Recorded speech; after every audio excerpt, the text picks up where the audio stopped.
Well, hello and welcome back, everybody. I'm Dan John from danjohnuniversity.com, and this is episode 171 of the danjohnuniversity.com podcast.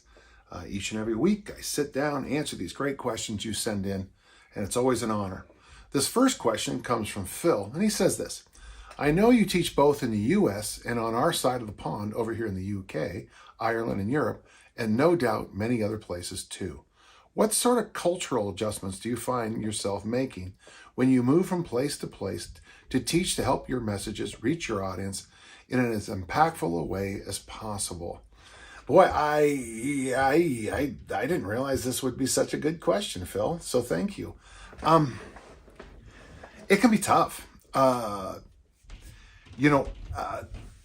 are certain, like I've spoken in Poland and in Germany, and I find Central Europeans, like the food is different, and some of the customs are a little different.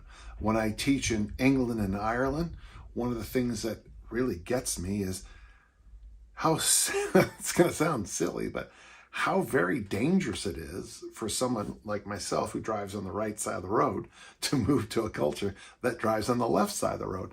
When I first get to St. Mary's, I'm always afraid I'm about to get taken out. And I always make the joke, idiot American dies, crossing street,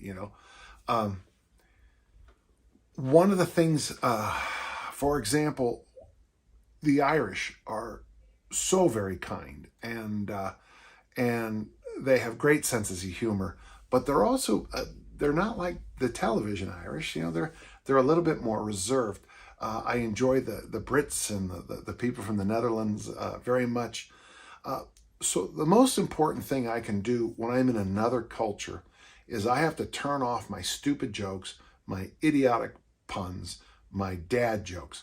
Now, let me say this correctly. I should turn those off, but I don't. I still keep doing them, and my audience just roll their eyes, as they do here in the United States, by the way. One of the things that's really helped me is I have a number of people I work with now with my inner circle, for example, and Zoom calls are so good. And some of the other things I use, Skype, Zoom, and there's a couple others I use too, a WhatsApp, to stay in contact with people. And one of the most interesting things I would say, and it comes right back to that. Most people I work with, when in this world of strength and conditioning, we all speak a common language of like improvement. Now, whether it's as a coach, I want you to improve, or it's my own self-improvement. One of the things that I find interesting is that is like the thing that binds us together. When I'm with, especially my European friends or members of the EU, I learn so much about quality of food and quality of this and quality of that it has really changed the way I eat when I come home. So I stopped buying cheap dairy, cheap eggs, cheap vegetables, because I'm trying to live the EU, I guess there's a moneymaker, the EU diet. You're only allowed to eat high quality foods. Now, some of you probably rolling your eyes over there in Europe going, that's not true. Trust me, it is. The standards really make for delicious meals.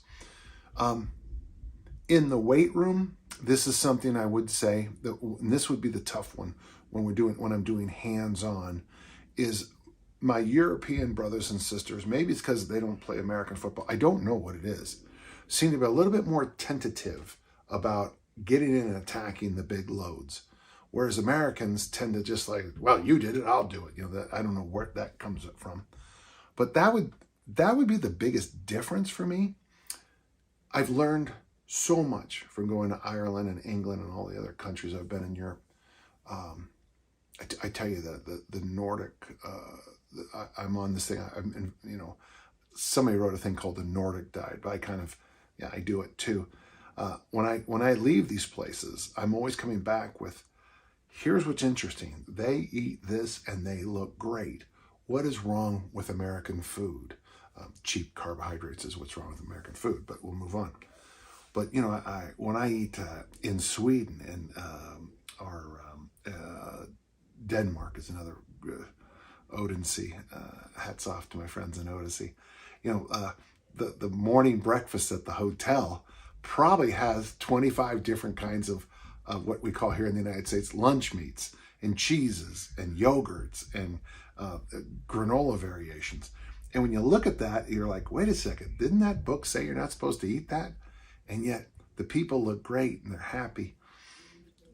So a couple things. First off, and I kind of alluded to it, walking. You know, that's the best thing I like. When I'm in Europe, we tend to walk everywhere. When we sit down to eat, the quality of food is clearly better. And I'm being honest with you there. When we go to the weight room, I'm a hard charger, just trying to add load. And my European friends tend to be a lot more, make sure we lift correctly versus just heavy. So those are a few things I've picked up. I don't know how well I explain things, but that's not bad. Good question. I'll think about it more. I enjoyed that. Thank you. And a shout out to my friends in my inner circle and my students out at St. Mary's, who I can't wait to see everybody again soon. Okay, we got a question from Jim. Jim's a little bit older than me. As I celebrate my 66th birthday, I am 80 pounds heavier than I was 30 years ago, and it's not muscle. I would like to regain some semblance of the bodybuilder, powerlifter, runner I have been in the past stages of my life. How do I move from like to want to must, and overcome questions like what's the difference and who cares? Thanks for all you do. Well, you know,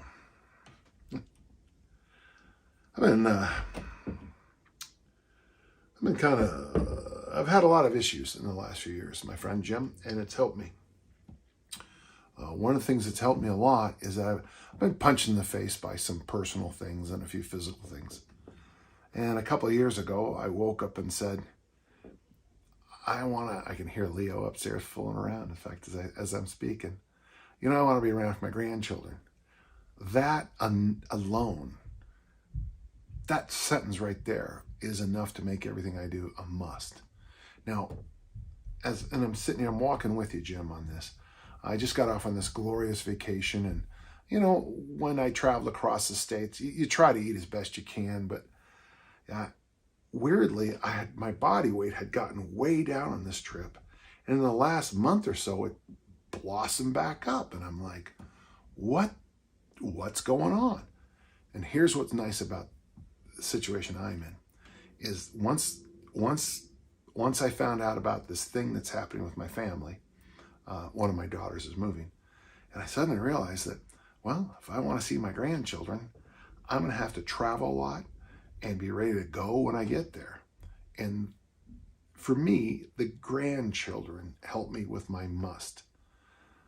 Going from woulda, shoulda, coulda to must might be the hardest thing we do as human animals, because we do have cravings. I remember teaching ethics, and we used to talk about how, you know, Socrates, Plato, and Aristotle would talk about how our brain is like, you know, we're holding back the horses of the brain sits on the wagon. I'm the wagon master, and I'm fighting those horses from trying to get away. And the horses are like hunger and lust and all these other things, and I'm using my brain to control them. You need to get your brain going to control that.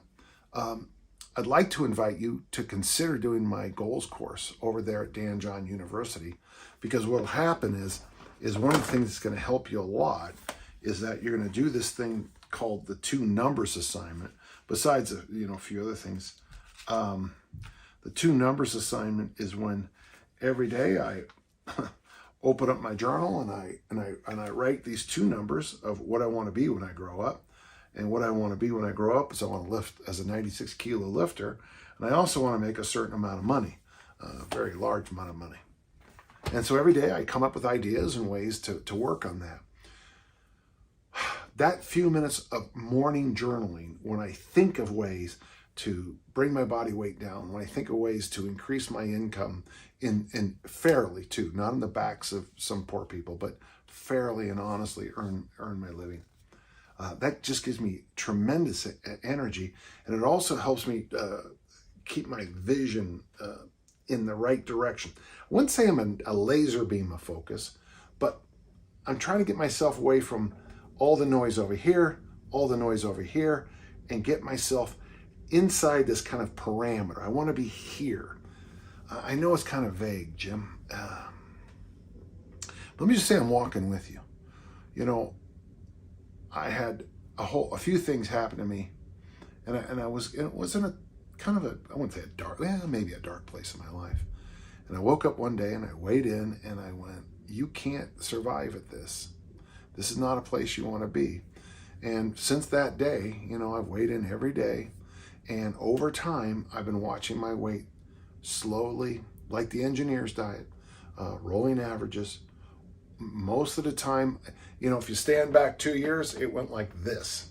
If you stand back 2 months, it goes like this. If you stand back a week, it kind of goes like this. But the thing is, you have to find a why in your life.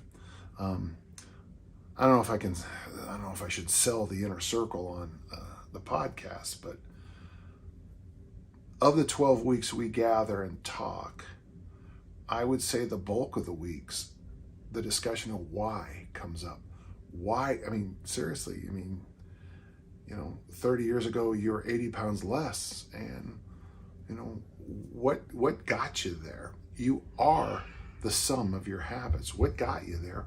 And then what we would want to talk about, Jim, you and I, is we'd want to talk about how we can change your why to get you to back to where you, or to get you to where you want to be. I almost said back to where you want to. I don't, because we're going forward. Gosh, I hope that helped. It's a tough question for a podcast.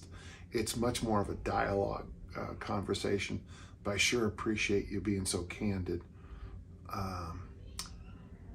Try the goals course, Dan John University. Think about the inner circle, and maybe even sometime we could have a call. Okay? It's a very personal thing, very hard thing to talk about. Thank you. So Tim, this is very interesting because I just finished typing on this article on this. I'm very intrigued by the push-pull hinge squat lifter categorization quadrants that you've been developing and discussing. I eagerly await the opportunity to purchase the book. Yes, it's holy cow. Today was another good day. I feel like I can smell the finish line on this one, in which you fully flesh out the ideas. We'll see about that. I am asking for some insight on categorizing myself into one of the quadrants. I feel as though I am solidly a hinger. Deadlifting has always been natural to me, and it tends to improve without needing to train hard, just like me. I never had the deadlift, and I was stronger than everybody in the deadlift. This could be due to my long arms and femurs. Yeah, good. On the other hand, progressing squats takes me a lot of effort, volume, and practice. High five back to you, my friend. I get that. However, I'm not sure whether pressing or pulling feel more natural to me. My bench press seems to do best when I'm doing a low, moderate volume of heavy bench presses, overhead presses, and weighted dips, with a high strain on a couple sets per week. My pulling seems to progress the best when I do higher volumes of light weights, never straining. How would you interpret these observations? Well, this is a very specific question, but I like the idea. I would say that you're probably like my friend Pavel. It seems to me that if something comes to somebody fairly easily, like pull-ups, you're probably a puller. For me, I was the best presser and best deadlifter without having to even train for it. And then came the squat. So for me, and most of the elites I've worked with in my life, it's real easy answer.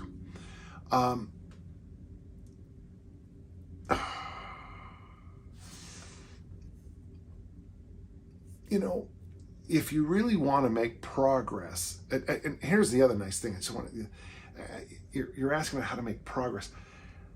Since you have that nice little workout you figured out, I love the fact that you figured out what makes your push improve and what makes your pull improve. I came to the same thing. It was 1991, when I realized that, well, I didn't realize that I stole it from people I like John Powell. that for me, I should have never done any less than 10 reps in the back squat. I thrive on high rep back squats. Low rep kill me. They don't do anything for me at all. In the pull world, I do that 10,000, the hinge world, I do the 10,000 swing challenge. That's a lot of hinges. So for me, I would say I can do lots and lots of hinges or heavy hinges, no impact. In the squat, like you, I have to be very kind of specific and focused on that where I'm at. Right now, I'm doing this program for my Olympic lifting, and I paid a high price for it because I came off of a 7-8 week trip without doing any heavy squatting, and I think the first day back, I can't remember how many it was, but I want to say I did like 60 or 70 squats, and I'm still having a hard time getting out of chairs. But I like the fact that you figured out a way around it. So, gentle listener, here's something I want you to consider. Start looking at what we're talking about here. To increase your push family, is it volume, is it load, is it intensity? To increase your pull family, volume, load, intensity. To increase your push, squat, same. Is it certain movements you're better at? Is it certain, equipment seems to work better for you? Like when I started doing kettlebell swings at first, I didn't see the value on them until I did lots of them, the 10,000 swing challenge kind of thing. So it'd be kind of fun. That's just a nice little small experiment for you. Pull out your training journals, maybe, look over your numbers and figure out what helps you the most. For most people, we know that 15 to 25 total reps in most movements, 15 to 30 even, 3 sets of 8, 5 sets of 5 is what most people need. If you want to get stronger, it's the rule of 10, 3 sets of 3, 2 sets of 5, whatever it doesn't, But it'd be interesting if you make progress in your push with 15 to 30, but in your pull with the rule of 10. These are just examples. I think that'll give you a nice template to put together the rest of your training for a long time. I'm not going to say the rest of your life because things do change, but for a couple of years, that's a good idea. Thank you for sharing that. Okay. All right. Okay. Lassie asked us a question. Where were the first place to get the new edition of Easy Strength book? Okay, easy. That's an easy question. It'll be on DJU. Dan John University. I don't know if it's too late when this comes out, but we are going to have a Black Friday sale for early release. It will be available in several formats early because that's just so much easier to get books out. And then by paper, printed copies, I think January is the target. As you know, getting a book from finished to print, that's a weird gap because lots of things have to happen. Traditionally, nowadays you can press a button in a book, and just prints. But so it'll be Dan John University. Okay. Second, will it focus on barbells, or will there be information on how to do it with kettlebells? Yeah. So when you go to the workout generator in Dan John University, the first thing you notice is what equipment do you have?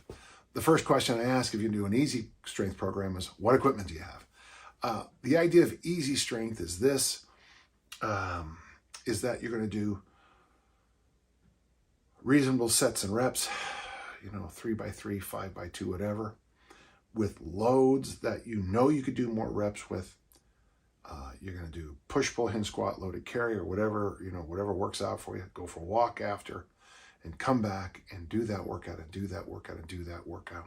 And what you can try to do, like adding bricks to a wall, you're going to put in a brick, workout, put in a brick, a workout, put in a brick, a workout, and then in a few weeks stand back and then there's a mighty wall. But yeah, there is some kettlebell stuff in there. If you have a home gym like I have with a lot of kettlebells, it's certainly easier. If you just have one, you're going to have to think a lot harder about variations. There is some advice there. If it's not enough, just if you're on the site, just ask in the forum, and I'll give you some of my kettlebell workout ideas. Thanks. Good question. Okay.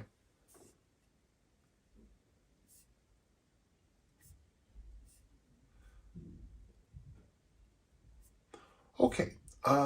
We have a question from Simon, and Simon says, I trained hockey players at my university as an intern. The program is outsourced to an external S&C coach, and currently they're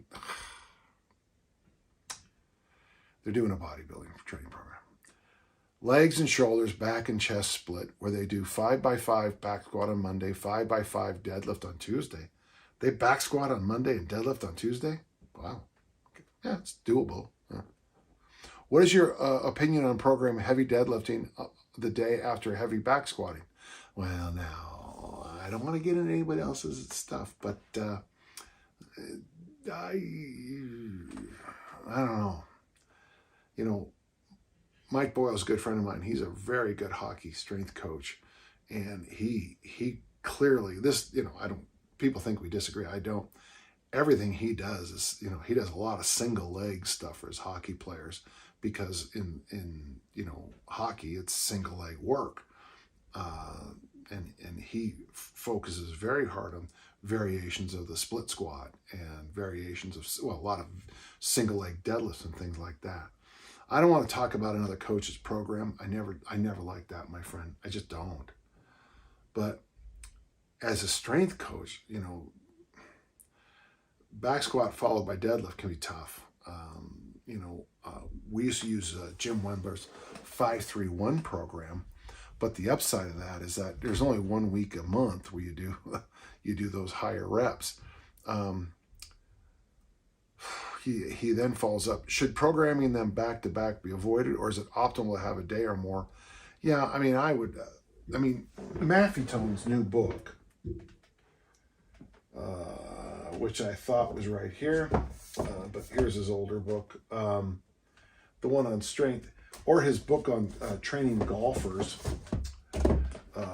He has his golfers do a set of 5 in the deadlift, rest 2.5 minutes, a set of 5 in the squat, rest 2.5 minutes, set of 5 in the deadlift, boom, boom, boom, boom, boom. And that's the only lifts they do. I don't mind that 3 days a week. I think there's some value to that. But if you're working with big engines like I do in track and field and American football, this would be a very difficult program to do. How important is perfecting form when training non-strength sport athletes? It's far more important. It's going to sound weird to say that, but in a way, it's okay. Form, and I'm meaning proper anatomical positions, safe anatomical positions, is probably more important. Sometimes we have to make compromises as Olympic lifters and power lifters. Maybe do something that long term is going to be, hopefully we'll do some smart things to, prepare ourselves upward. But, I used to marvel at the films and the pictures of me at Olympic lifting meets, because when I caught the squat clean, I would be so much deeper than a typical front squat workout, because the weight was smashing me to the ground. Well, my training form probably wasn't let's see, which way is it? Maybe my squat cleans and meets weren't as safe as my front squats in training, but I'm trying to win the damn contest. So if you're just, if you're using weightlifting to support your sport, which is almost most sports, I think your technique should really be sound and on point. I am personally of the opinion that good form can fluctuate based on individual factors, absolutely. And as long as the individual feels the movement where they are supposed to, and it does not cause pain, that's, true, then how it looks is secondary. Curious to your thought of that. And where's the balance between overcoaching and good enough? It goes right back to my European friends. We were conversation earlier in the podcast. A lot of my European friends are so focused on perfect technique, they never add weight to the bar. In America, we're so focused on adding weight to the bar, we don't always have proper technique. So the right answer is in that middle area where you do both. almost universally, just remember this, Simon, for the rest of your life. Both and is the answer to most questions versus either or. I don't want to comment on the training program too much that you're at, but the second question I liked a lot, okay? Yeah, this is an easy question, but we'll go through it. This is from Melissa. She's 42-year-old female and has always been active and have very healthy eating habits. She's cut out alcohol for about a year and a half and cut way back on caffeine and get 7 to 8 hours of sleep a night. Well, I get 9 hours because I drink a lot of caffeine. I get passed out now. I've always lifted and very familiar with Olympic lifting. I've just noticed a huge change in body composition over the last year, maybe. I'd like to start one of your programs from your website. I work out 5 days a week, but I'm seeing more fat on my body and my regular routines are not working like they used to. Do you have any suggestions? Well, there's a couple things going on. First, I would like you to, and I got to be careful. Not all medical doctors, and this is a gross generalization, are very good with female issues in that post 30-year age. There are some hormonal things that go on. I would love it if you got a really nice total blood profile so that you and whatever medical professional you could look at them. Here in Utah, it's really exploding these places that work. Well, I mean, everyone there is doctors, but they're much more friendly to issues of hormonal health and sexual health and a few other things. And I applaud it because sometimes, and even my own doctor, who I love and I taught and we've been friends for decades, sometimes I have to sit down with him and say, yeah, but look at this number. Even though I'm in that range, this is happening, or better, sometimes this is happening. And we'll talk and have much more focused conversations about things. So first thing I'd like you to do is breathe out and then make sure you go through your journals or even a photo album and see if there's anything coming from your training, any changes in diet, any changes in the home. 42, that's not an uncommon age for having children go off to college. Things happen in the 40s that seem to just kind of happen. I remember, of course, I had children a little bit later, but in my 40s, I had to learn a whole bunch of new things because my daughters were going through certain changes in life. First, just take a gentle, friendly review of the past few years. I like the idea. You've cut out alcohol and you cut back on caffeine, and you've lifted. And when you say I've noticed a huge change in body comps over the last year, maybe, let's get at least a look at the journal, look at pictures. 2, go see a doctor and let's just see if there's something very simple that could be happening. Okay. After that, I would like you to, if you can, use some kind of diet system where you kind of track calories. And it would be nice to be able to look at calories from the last year and a half or so versus, say, 5 years ago, see if there's been any changes. You cut out alcohol, but did you add something else? I know I'm just guessing here. I knew somebody who had said, I don't drink caffeine, who would drink those energy drinks, 5 and 6 and 7 of them a day. And I'm like, maybe caffeine is bad for you, but we know that stuff's got to have issues, And then finally, when it comes to training, I wouldn't mind to see if you would do something like maybe 6 weeks. Just, you're mentioning, I don't know if you're on the website. Yeah, you are. Some of the programs on the website.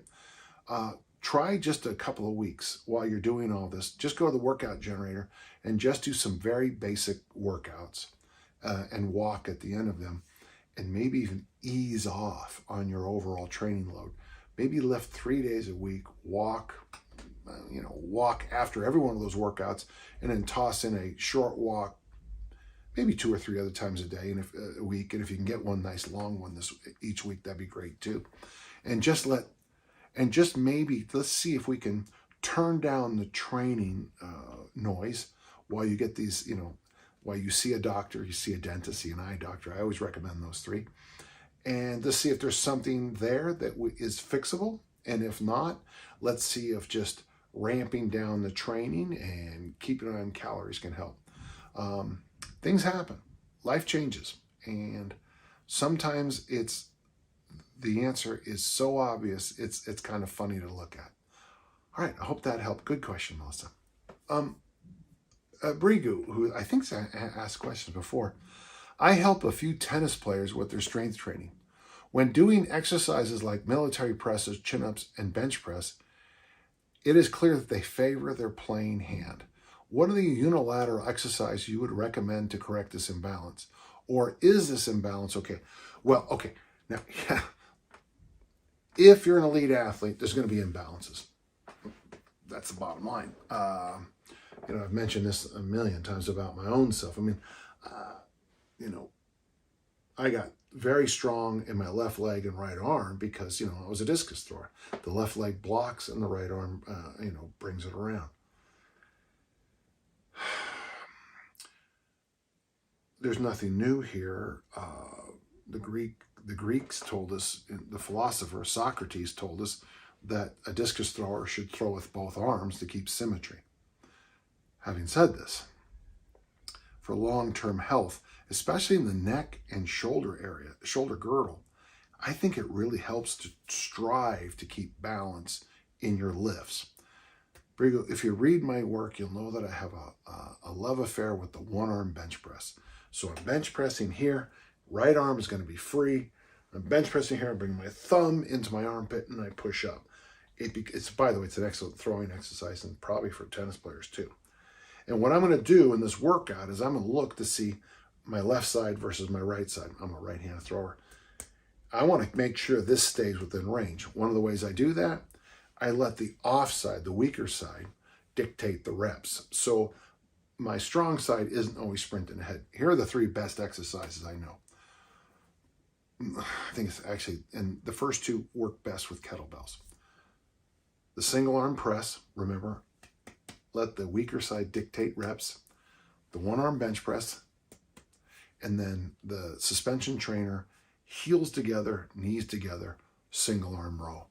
I don't think it's going to answer every darn question in the universe for you, but you'll get a chance with those three exercises to see the imbalances. Now what's going to happen is the athlete is always going to reach with their good arm to start the reps. And you just got to be very vigilant about getting them to use the left. And how do I know that? Because that's what I do. And it takes me a lot of emotional energy to show my weaknesses in the weight room. That's a good question, Brigo. Try it out for about 3 weeks and then get back to me if you don't mind and tell me how it's going, okay? Well, that's it. Those are a great set of questions. Well, listen, each and every week I sit down here and I answer your questions. If you have questions, you'll send them to the podcast at danjohnuniversity.com, podcast at danjohnuniversity.com, and I'll do my best every week to answer every question you send me. And until next time, just keep remembering. Wait, what does I tell you every week to remember? Let's all keep on lifting and learning. All right, talk to you soon. Bye-bye.